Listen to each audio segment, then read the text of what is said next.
Janellen Duffy, thank you so much for joining me here on TAPintoTV. Thank you for having me, Brian. It's good to be here.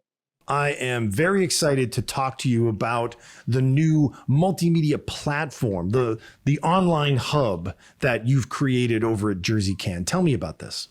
We were thinking that it would be really important at this moment in time, as we've had this very difficult year with COVID, year and a half with COVID, that it would be really helpful to get into the field in New Jersey and see what has worked, what has been working.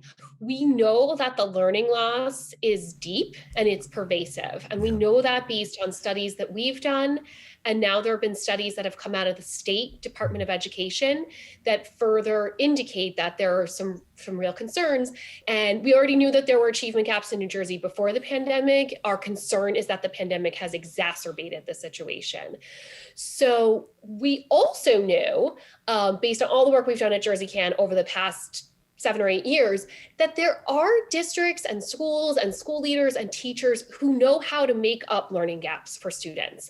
We've seen it done in the past. We've seen it done in the district space. We've seen it done in the charter space.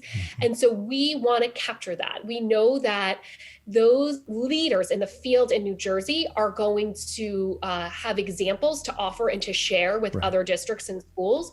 So we wanted to capture that. And that's why we put all this together into this multimedia platform. What we did is we created 3 detailed videos and 5 written case study briefs that go into detail about what are some of these examples that leading district superintendents, school leaders, teachers are doing to really accelerate learning for students in the wake of the pandemic. There has been a lot of research that's come out lately that talks about the importance of focusing on accelerating learning for students rather than remediations. Focus that spotlight for a second. You know, you and I have talked in the past about the academic learning slide that has happened over the last year, and you've done some great work highlighting that. The real spotlight here is this idea that there are federal funds available to help support these efforts in the school districts and at the charter school levels. So what I'm fascinated about is that this is not top-down content from some third party out of state, wherever. This is locally sourced, relevant content. Am I right?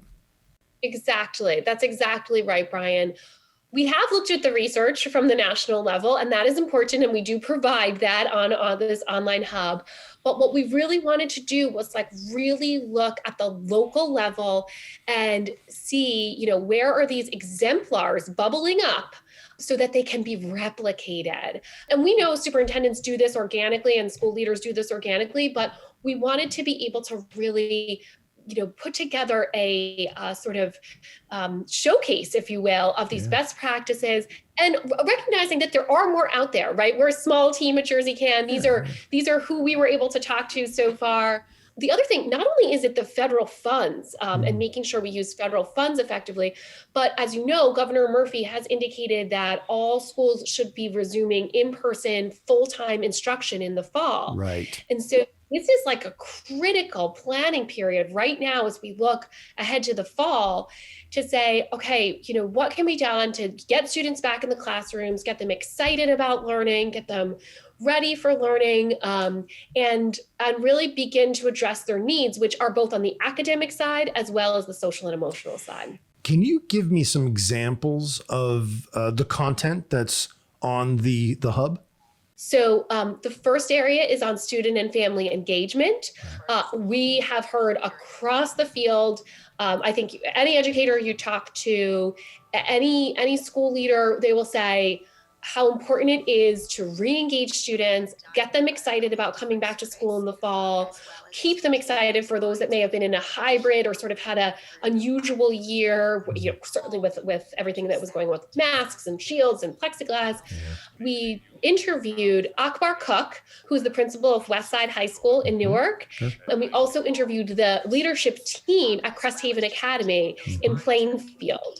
And so we covered student and family engagement. We talked about high quality curriculum and inclusive curriculum. We talked with them about educator staffing and support, the use of data, and how to allocate their funds effectively. We looked at all 5 of those areas. And again, we have content on this online hub in each one of those areas. It's amazing what you're making available on your website for content and this thought leadership, jerseycan.org. And people can go there and check out all of these efforts and all of this content that you're rolling out. And look, there's so many of these topics and these issues that are on the table, and we are in this bubble right now. We're coming out of this time of disruption. We are looking forward. There is funding and choices to be made and allocated. And that's seems to me that's why this is a really critical time. It's very, very rare that we have the resources to really address the issues that are most critical. And there have been state budget challenges, there have been other local level budget challenges, but because of the recovery funds that the feds have put in place, there's clearly a recognition at the federal government level that we need to accelerate learning in the wake of COVID, and of course address the needs of the students, most vulnerable students, and students who may have lagged behind in the past. Not only do we have these new ideas that bubbled up during COVID, right? But we also have the resources that in a way that we have never had before. And marrying those two is critically important. And then tracking how those resources are spent and making sure that they are having their intended impact is going to be really, really important as well. Janellen Duffy, thank you for joining me once again here on TAPintoTV. Thank you for having me. Take care. Thanks. Bye-bye.